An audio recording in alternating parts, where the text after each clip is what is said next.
সাম্প্রদায়িক সম্প্রীতি অক্ষুণ্ণ রাখতে ভারত ও প্রতিবেশী বাংলাদেশে সংখ্যালঘু মানুষের উপর আক্রমণ বন্ধের জানিয়ে সরকারকে অবিলম্বে ব্যবস্থা নেওয়ার দাবি জানিয়ে বাবরি মসজিদ ধ্বংসের দিনে শুক্রবার সন্ধ্যায় জলপাইগুড়ি জেলা জুড়ে মিছিল প্রতিবাদ সভা হয় বৃহত্তর বাম ঐক্যের ডাকে।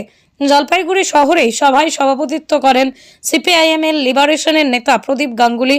বক্তব্য রাখেন সিপিআইএম এর সদর পশ্চিম এরিয়া কমিটির সম্পাদক সুভাষিস সরকার, সদর পূর্ব এরিয়া কমিটির সম্পাদক দেবরাজ বর্মন, সিপিআইএম নেতা রাহুল হোর, ফরওয়ার্ড ব্লকের রাজ্য সভাপতি গোবিন্দ রায়, বৃহত্তর বামফ্রন্টের জেলা আহ্বায়ক সলিল আচার্য। বাবরি মসজিদ ধ্বংসের দিনেই ভারত বাংলাদেশে সংখ্যালঘুর উপর আক্রমণ বন্ধের দাবি জানিয়ে অবস্থান বৃহত্তর বামফ্রন্টের। রাজগঞ্জ এরিয়া কমিটির পক্ষ থেকে পাগলার হাটে হাট সভা হয়। সভায় বক্তব্য রাখেন জেলা সম্পাদক মণ্ডলীর সদস্য মুক্তাল হোসেন, এরিয়া সম্পাদক রতন কুমার রায় সহ অন্যান্য নেতৃবৃন্দ। ময়নাগুড়ি শহরেও ভোটপাট্টিতে সাম্প্রদায়িক সম্প্রীতির পক্ষেই বাংলাদেশ সহ সব দেশের সংখ্যালঘুদের নিরাপত্তার দাবিতে মিছিল ও পথসভা হয়। ধূপগুড়ি শহরে সাম্প্রদায়িক সম্প্রীতির পক্ষে বাংলাদেশ সহ সব দেশের সংখ্যালঘুদের নিরাপত্তার দাবিতে মিছিল ও পথসভা। দীপশুভ্র সান্যাল, জলপাইগুড়ি, আমাদের টিভি।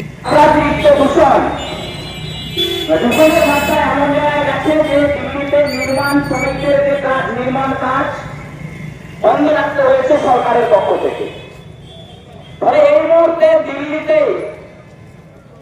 নির্মাণ শ্রমিক 90,693 জন তারা কাজ হারিয়েছেন।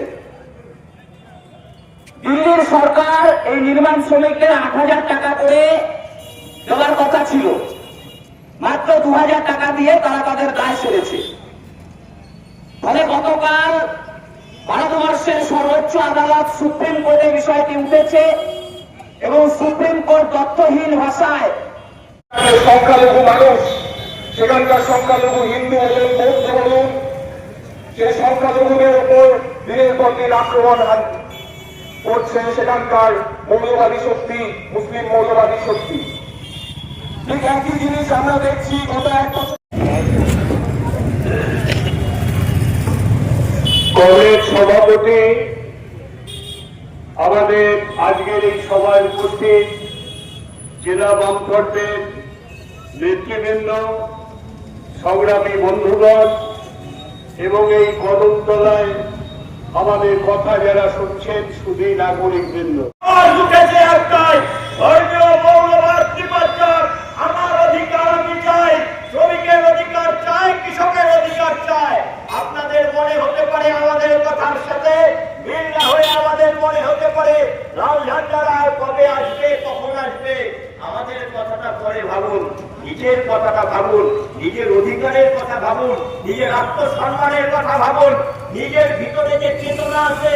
আপনি হিন্দু হিন্দু মুসলমান করেন না, আপনি একটা ধর্ম নিরপেক্ষতা পরিবেশ চান। ভারতবর্ষের